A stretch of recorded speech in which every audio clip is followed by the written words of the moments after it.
If you disappeared from her life tonight, would she chase you or finally breathe?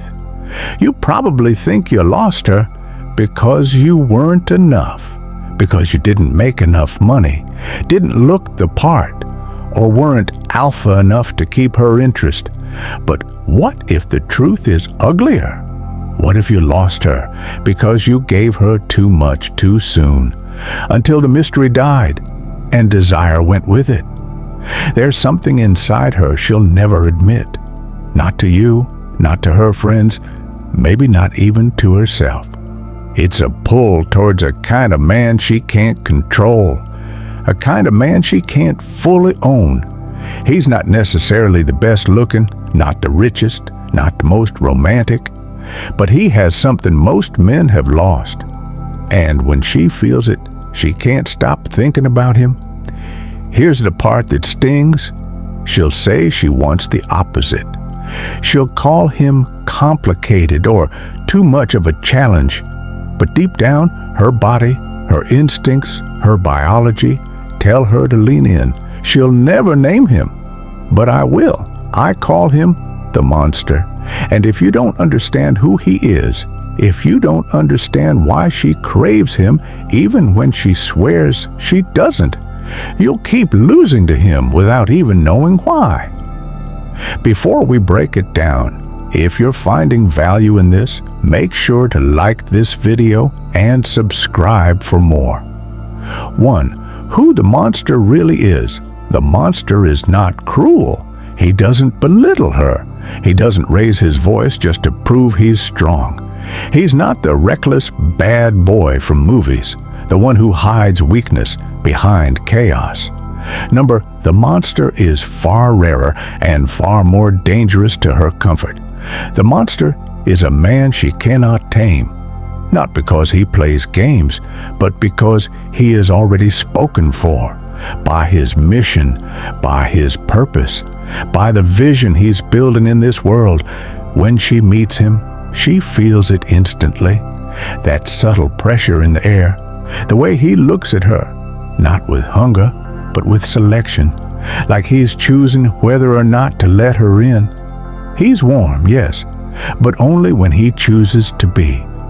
And when he is warm, it feels like sunlight in winter, rare enough to be noticed, precious enough to be remembered. The monster doesn't need her attention like oxygen. He breathes just fine without it, and that drives her insane. Because in a world full of men begging to be chosen, here is a man who isn't even sure he wants the role. Around him, she feels something she can't get from safety alone.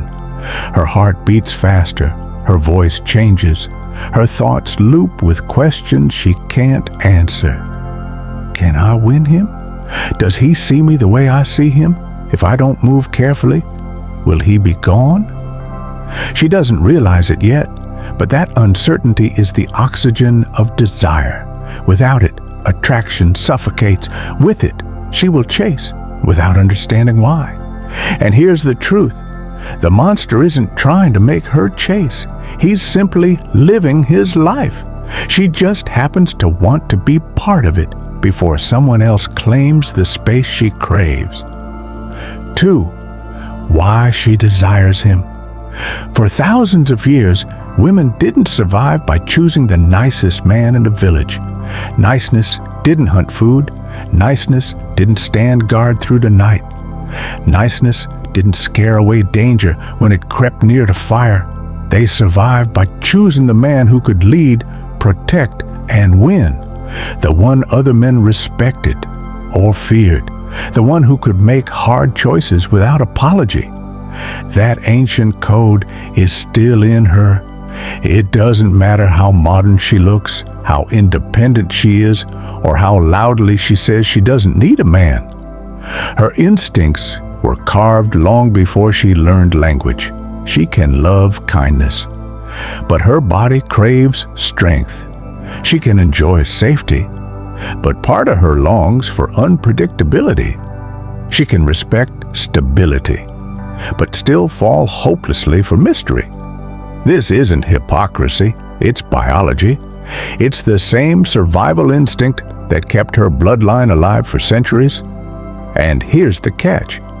The monster triggers those instincts without even trying.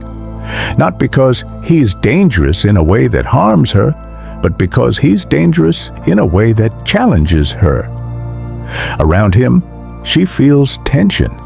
Not the tension of fear, but the tension of wanting something she's not sure she can fully have.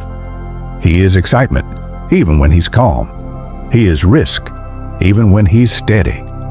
And risk feels like attraction. Because deep down, she knows a man who is completely predictable could never protect her from an unpredictable world.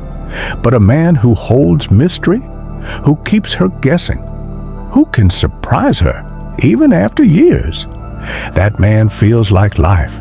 And life is what she is drawn to every single time. 3. How you become him. You don't become the monster by acting like someone you're not. You don't become him by copying alpha behaviors from a YouTube list or by pretending you don't care when you do. You become him by returning to something you were born with, your natural masculine center. Before you started chasing approval, before you learned to trade self-respect for attention, before you believed the lie that love means giving all of yourself before she's earned even a piece. It starts with this. You stop orbiting her. Your life no longer revolves around her texts, her moods, her validation. You stop oversharing every thought, every feeling, every plan. Because mystery isn't dishonesty, it's value. And anything given without being earned loses its weight. You stop giving your attention away like loose change. Attention becomes a currency again, rare, precise, and offered with intention. Then you re-enter what was always meant to come first, your mission, the work, the vision, the purpose that existed before her and will exist long after.